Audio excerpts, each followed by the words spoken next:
This is it. This is where it all comes together. Everything I've been building towards will be resolved in this video.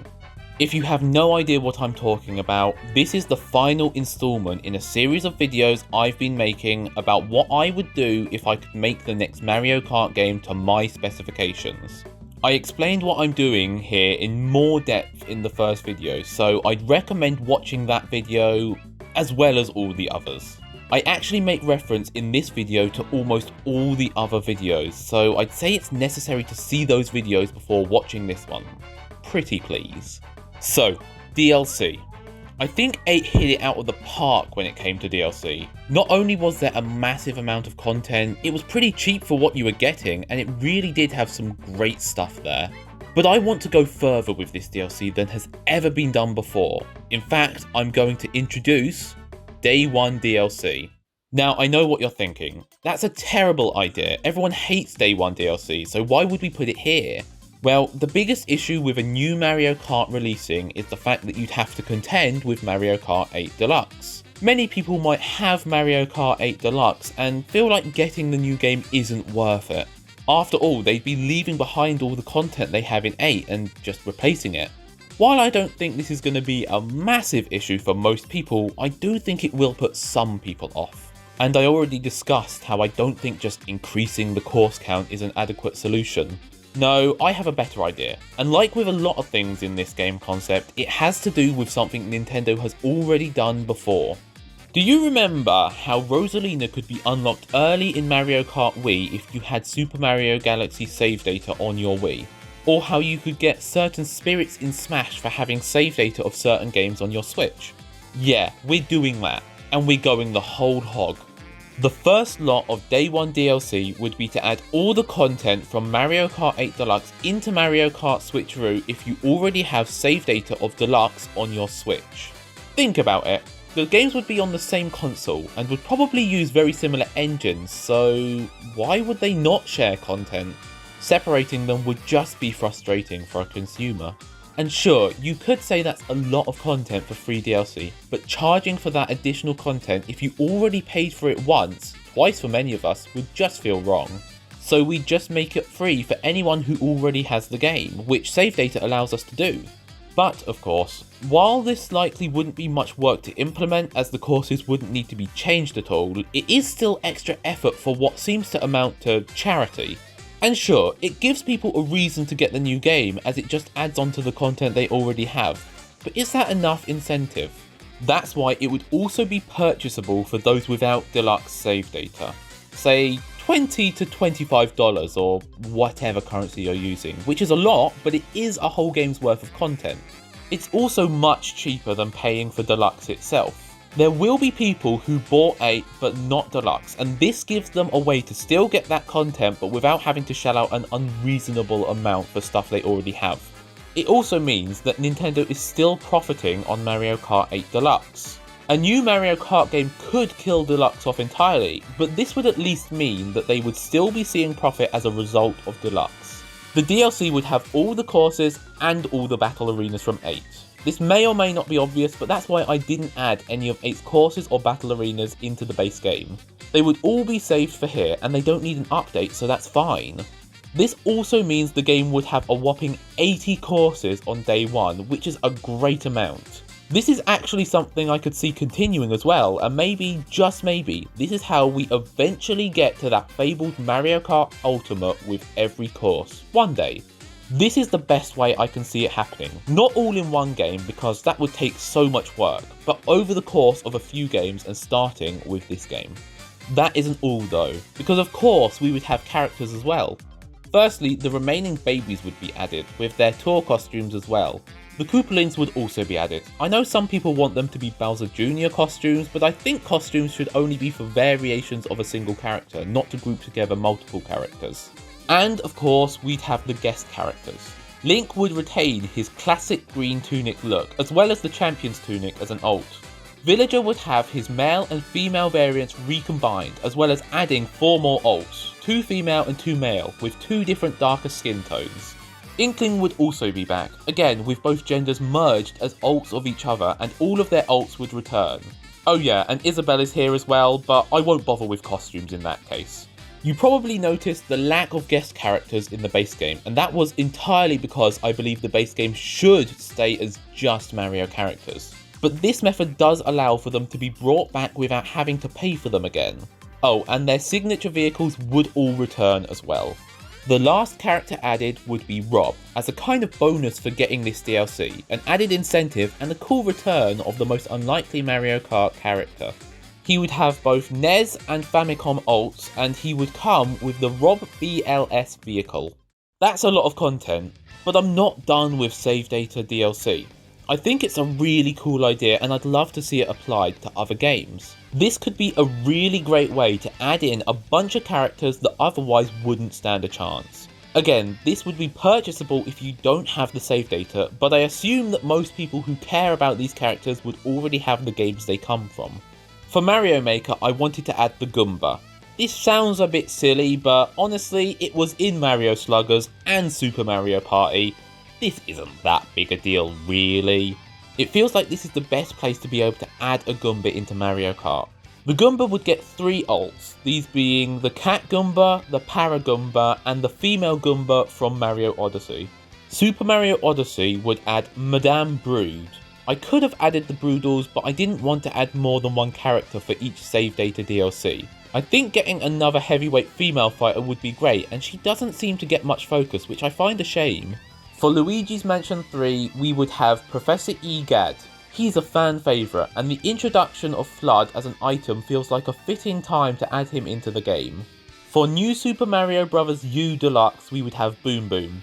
Kinda surprised he hasn't been added already, considering he's been used a fair bit in the last decade. And he'd be joined by Pom Pom if you have Super Mario Party save data. Every other playable character in that game is already in my concept, and this is the first time that she stood independent of Boom Boom, so I think it's fitting for her to be added from this. Meanwhile, Super Mario 3D World plus Bowser's Fury would give you Sprixie Princess, with all the different Sprixie Princesses as alts. I was originally not too keen on the idea, but it grew on me, and I think it would be great to see them have another shot at being something. Paper Mario and the Origami King gives you Olivia. I figured this is the most fitting way to go with Paper Mario, seeing as I made Paper Mario himself a Mario alt. Donkey Kong Country Tropical Freeze would have Cranky Kong. I wanted all of these characters to be newcomers, and seeing as Dixie is in tour, that opens up the way for Cranky to join the race. He's also my favourite Kong, and he is the original Donkey Kong, so I wasn't leaving him out. Mario Golf would give you Ninja. This was such a left field addition to Super Rush, and I just can't help hoping it would be added to Mario Kart. I wanted to have a character for almost every Mario game on Switch, and Mario Party Superstars made that really difficult due to mainly using characters who are already Mario Kart mainstays. In the end I decided, you know what, screw it, Dice Block as a character. Yup, we're doing this. This is just about bizarre enough that I just love it. I love this idea. Just riding around as a dice block driving a cart, something about that just kind of tickles me. WarioWare Get It Together would give us Ashley. It would be great to give WarioWare a little bit of representation. For Mario Tennis Aces, I wanted to go for Luma. Luma was technically already in Mario Kart alongside Rosalina, but this would be a really cool lightweight option. It would have costumes based on the different colours of Luma. For Yoshi's Crafted World, we would get Poochie. This is pretty much the best option that isn't already a Mario series mainstay or literally looks identical to another character in Mario Kart. Mario Kart Live Home Circuit would also get a character, this being the Blooper. After all, it is an item in that game and it has been playable in other spin-offs, so this works in my books. And finally, Smash would give you Captain Falcon. I wanted to avoid using this as a way to introduce guest characters, although that is absolutely a route you could go, but Captain Falcon is an exception because he should have been in Mario Kart 8 and he's probably one of the most iconic Smash characters, so it fits really well. Oh, and as a bonus, he obviously comes with the Blue Falcon as a vehicle. I didn't come up with something for every game. Crossovers like Mario and Rabbids and Mario and Sonic I left out, as well as Super Mario 35 and 3D All-Stars because they're currently not meant to be available. I also might have missed something off, I don't think I did, but it's possible. This might seem like a lot, but because they can essentially use it to get some profit early on, I could see them justifying it. I could also see it being controversial for this reason, but because you can get it for free under certain conditions, it feels, at least to me, far less scummy than most day one DLC. And it's not as if there isn't a wealth of content in this game as it is. Plus, I just can't see most of these characters getting in anyway, and it's not as if they're taking the place of other characters. If they don't end up doing this, we'll just be left with less characters, and I just don't see that as being a better scenario. To me, it's just a really fun idea. So let's move on to the free DLC. This would be a new mode similar to 200cc, although it wouldn't be 200cc because that's in the base game. No, instead we're going to do something new, reverse mode.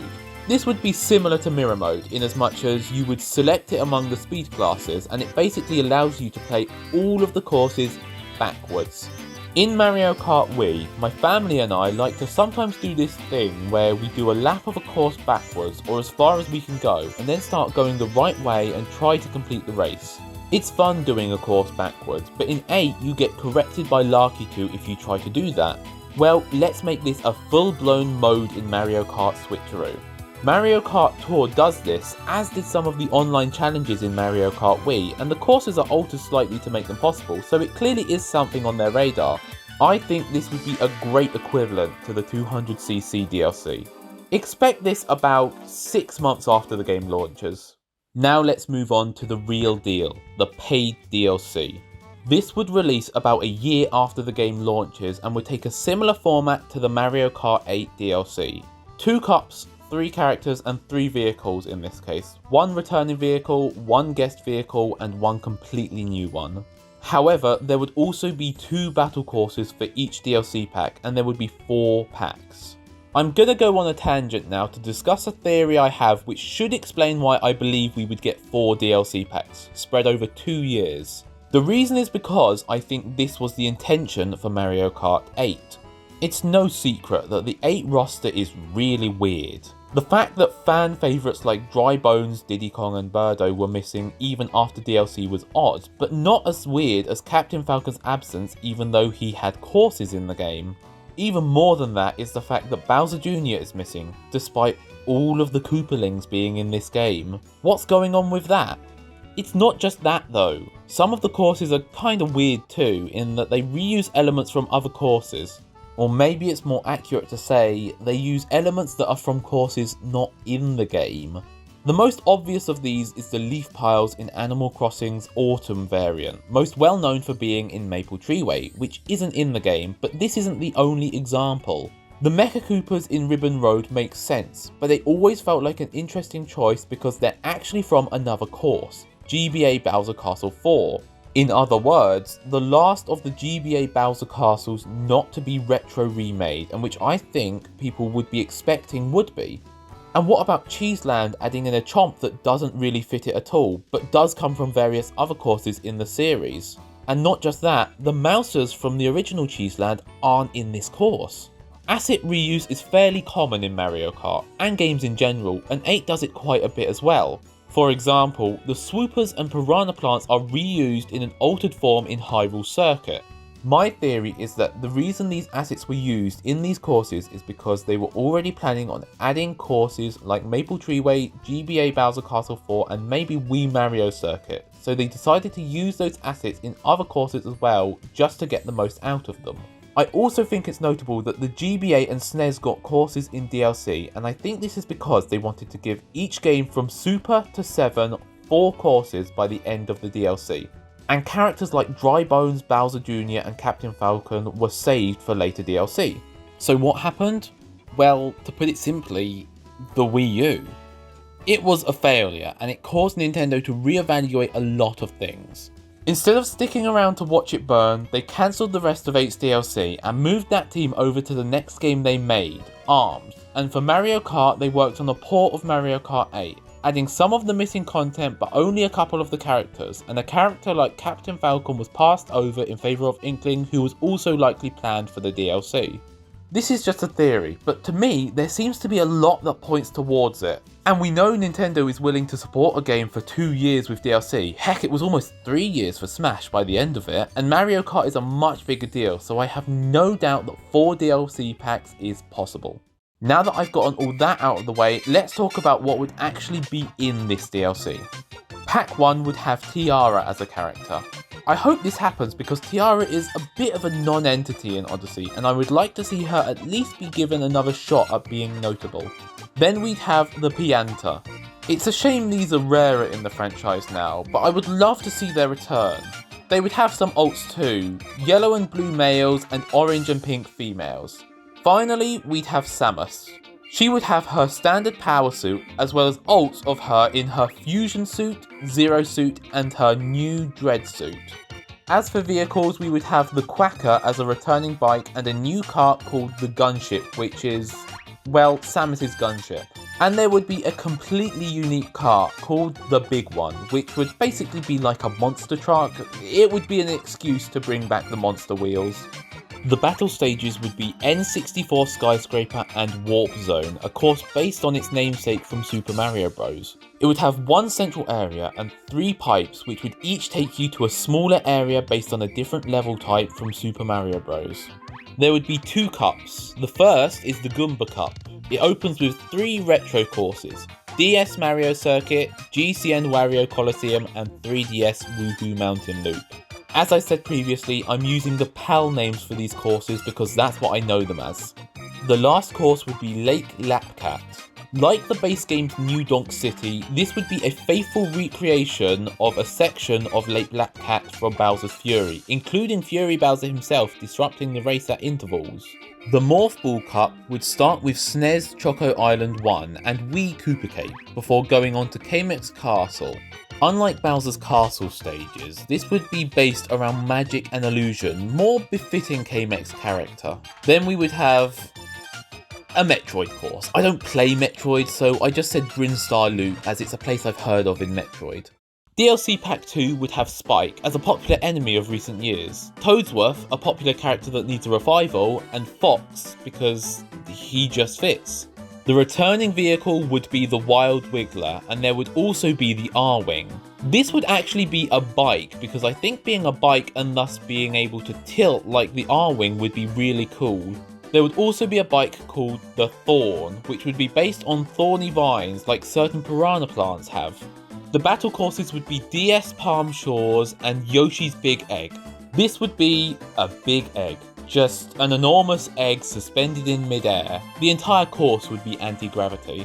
The first cup, the Cap Cup, would start with N64 Luigi Raceway and would then have Molehill Mountain, a course I created entirely for the pun and I'm not even sorry about it. It would be full of Monty Moles and Rocky Wrenches as obstacles. Then would be SNES Bowser Castle 2. I have no idea how SNES has never had a Bowser Castle remade. And finally, Beach Bowl Galaxy. This would be another faithful recreation course, based this time on the Beach Bowl Galaxy from Mario Galaxy. This is a pretty iconic area in Galaxy, and works a lot better with the idea of being a faithful recreation than other options like the Gusty Gardens Galaxy, which would be a little too glide heavy for my liking. The Lilac Cup would start with Big Big Lane, which would be an amalgamation of the levels in Mario history that have giant enemies, and then DS Peach Gardens and Wii Maple Tree Way. Maple Tree Way is my second favourite course ever after Cheeseland, so I would not miss it out, but it also comes from my extra DLC theory. And Peach Gardens is my mum's favourite course, so I thought I'd throw her a bone. Finally, we would have Corneria Orbit. Again, I haven't played Star Fox and I just chose something that seemed reasonable, but I like the idea of starting on the planet before going into orbit. This would likely be a 1-lap course. DLC Pack 3 would have the triumphant return of Wart, as well as the interesting return of the Honey Queen. Actually, you know what, I'm not taking any Honey Queen slander. Sure, she was in a game that cut mainstays like Waluigi and Bowser Jr., but I think this is the kind of wacky, obscurish addition that we need more of. Oh, and I'd be adding Olimar as well. For the vehicles, we'd have the return of the Goo Goo Buggy, and then there would be the Bull Bike. I thought a bike based on the Bulborb would be pretty funny and more unique than just a kart based on Olimar's spaceship. The unique car here is the Koopa Chase, which is the car Bowser uses in 3D World's boss battles. The retro battle course is Wii Thwomp Desert, and the new one is Balloon Fight. Based on the NES game, I initially thought of this as a racing course before realising that it works so much better as a battle course. The Acorn Cup starts with Console Courseway. I always loved the idea of a course where you go across different consoles and their controllers, and this definitely suits DLC better than anything. Wii Moonview Highway would be next, and then to tie into Wart's Edition, Subcom Plains based on the first level of Super Mario Bros. 2. We'd end things on GCN DK Mountain. The Pikmin Cup would start with GBA Sky Gardens, then would go on to Delfino Plaza, again a faithful recreation, this time of the hub of Super Mario Sunshine. Calamari Desert would be next, and we would end on a Pikmin course, and, as you may expect, I haven't played much Pikmin, so I just have it down as Forest of Hope. The final DLC pack would have Donkey Kong Jr. This may have had more impact had he not already been added to Tour, but the idea was that on his edition, every single character from Mario Kart history, excluding the arcade exclusive characters, would have been added to Switcheroo. Oh, and he'd have a 3D model as well as his SNES version that reappeared in Tour. Foreman Spike would be here as well, which I think would be really cool seeing as he's going to be in the Mario movie. Finally, we would also be adding Geno, because if he can't get into Smash, we're sure as hell gonna get him in here. For all the other DLC packs, I've added a guest character, and while Geno technically isn't because he's a Mario character, he's technically third party as he's owned by Square Enix, so he fits the bill. The returning vehicle would be the DS's Mushmallow Kart, with the guest vehicle being the Puppet Master, a bike that has a similar aesthetic to Geno himself. The new bike would be the Rainbow Bike. Only fitting that the very last bike would be rainbow based, eh? The battle courses would be GBA Battle Course 2 and Rainbow Arena. GBA Battle Course 2 is Bowser Castle based, and Rainbow Arena would be a battle course version of Rainbow Road. Again, I just found this to be fitting. The Rainbow Cup would have SNES Cooper Beach 2 and Cataquack Crossing, a city-themed course, but instead of having cars, it has cataquacks on sidewalks and crossing roads. Gourmet Grounds is next, which is what it sounds like, a food-based course. And finally, GBA Rainbow Road. I figured that, much like they did with 8, having a smaller scale Rainbow Road in DLC and a grander scale one in the base game works well because the DLC focuses more on guest courses. That's why I swapped the order from what people might expect. The final cup of the game would be the 7 Stars Cup. The first course would be Bob-on Battlefield, the final of the faithful recreations of 3D Mario game areas, meaning that now every 3D Mario series is represented by one of these types of courses. Just a cool little thing I wanted to do. Then we would have N64 Banshee Boardwalk and DS Waluigi Pinball. Come on, I wasn't going to leave it out. Before finishing it off with a Super Mario RPG based course. I said Forest Maze mainly because I have, not played much of the game, but also because it is where you first encountered Geno. A few notable things here. When taking into account the base game, Mario Kart 8 Deluxe Save Data DLC and the paid DLC, every game in the series is represented by exactly 8 courses, except Mario Kart 8 which has all its courses. This was very deliberate, as I think all Mario Kart games should be treated equally in that regard. This also means that every Super Mario Kart course theme gets a representative here, which I thought was quite cool. And a similar thing would have been done for battle courses. Every game, except 8, has exactly 2 battle courses, with 30 overall. And we're done. That's all the paid DLC. This is the end of my concept. I have packed everything I possibly can into this and I cannot cram any more in. I wish. I'm not done quite yet. Everything up until this point I believe is possible, plausible even. I have attempted to keep things within the realms of what would be feasible for Nintendo to do, what would be profitable for them to do, following trends they themselves have laid down a lot of the time. And sure, maybe I've pushed it at moments, but if you consider this as a game they would have worked on since Tour released, and then, once released, after, say, 3 years of development, they would have a further 2 to 3 years of development for DLC. Well, the amount of content here does feel like it fits that. Well, to me at least. I've been idealistic, but not massively so, I don't think. That ends now. This, what I'm about to present, takes it to another level. This is not likely, I don't know if it's even possible, but I've come too far now not to present to you the last little bit, the double cherry on the top. A few months after all the DLC has been released, there would be one final piece of DLC. This would only be purchasable if you have all of the courses in the game, from the base game, the save data DLC, and the DLC packs. Maybe they also release a super DLC bundle which includes every single piece of DLC. But anyway, this DLC would add a new mode to the game called the All Tour campaign. The All Tour Cup was a really cool feature in Double Dash. It basically let you play every single course in a single tournament, starting with Luigi Circuit and ending with Rainbow Road, but otherwise it was randomized. The reason it was dropped is obvious. From DS onwards, there were 32 courses, and that would take a while to complete in one sitting. 16 courses was already a fairly long tournament, so imagine how it would be in Deluxe with 48 courses, and then in this game concept there are 112 courses. That would take hours. But I wanted to find a way to make it work. So, what if you can save your progress and exit at any time, then pick it up at any time and continue? Yeah, that could work. Less of a single tournament and more of a campaign mode where you play through every single course, fully randomized except that the first course is Mario Circuit and the last one is Rainbow Road.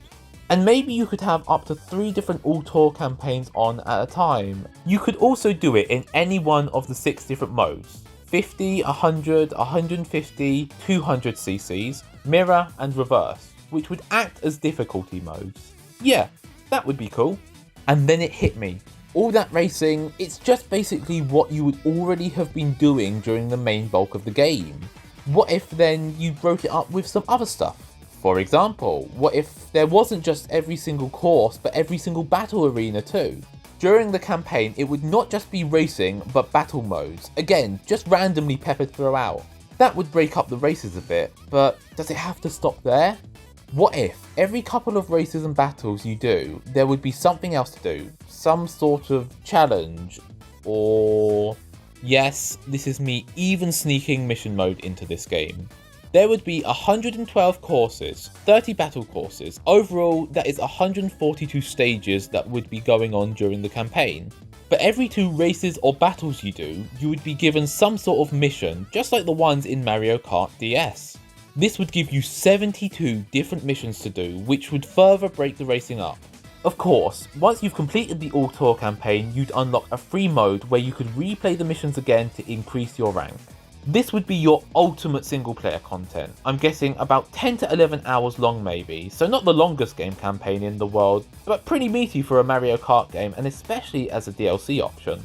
It would be a cool mode with light story elements, but of course the big thing would be the fact that mission mode would be returning. But it would have a little bonus once you've completed it. As I say, there would be light story elements. Not anything that would be affected by which character you use, but there would be a story that follows along with why you have to do all these races, battles and missions. The story would actually revolve around Tatanga, who would be, I don't know, trying to become the ultimate kart racer so that he can rule the world or something. It can be a bit ridiculous, it's Mario Kart, I wouldn't mind. And once you've beaten the campaign, you finally get to unlock Tatanga as the final playable character, as well as the Pagoso, a kart based on Tatanga's war robot of the same name.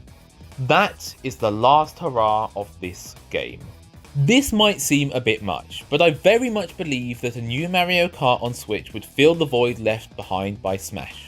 Smash was a focal point for Nintendo for 3 years, and I think only Mario Kart could really fill the void it left behind, so extending the DLC to be more than 2 years to account for this, it seems reasonable to me. Okay, maybe it's still a bit much, but I'm a dreamer. I also wanted to show off what the final roster would be after Tatanga is added. Remember here that there are a lot of characters that are costumes, so if they don't appear here but I've mentioned them, that's why. I think this gives quite a meaty roster, more than what Deluxe has and a lot more unique characters, even though there are still a few bits of clutter like the babies and the Koopalings. But that doesn't matter. The mainstays are still here, there would be some really unique, interesting and fun characters, and this would be the largest Mario Kart roster ever. Now I'm done. And yeah, this is a long video, I have to apologise for that, but the DLC was really where everything comes together and I wanted to fully explain it. I've kind of come to the conclusion recently that this is really more of a wish list than a kind of fusion between a prediction and wish list. This was trying to consider things in a more realistic manner, sort of, but I don't really like just throwing everything in and thinking, I just want everything. That seems boring to me, and I wouldn't really want the game to do that. This, what I have, it's not necessarily realistic. It tries to take some realistic elements, but it's not super realistic. But it does have enough limitations that it's actually interesting, I think. And it really is so cool, at least in my opinion. It kind of brings together everything we wanted in a Mario Kart game. If you've watched all these videos, or heck, even if you've just watched this one, thank you from the bottom of my heart. I set up this YouTube channel because talking about video games is something I genuinely adore, and I hope I can make this a platform where I can do that a lot more. Being able to share my views, ideas and opinions on stuff like this is important to me, so just knowing that people have listened is a wonderful feeling. I mean, I don't know that people have listened, but I'm just going to assume so for now. I'm an optimist. Anyway, I'll be back soon hopefully with another video. I have plenty of ideas and not all of them are about Mario Kart, so watch this space I guess.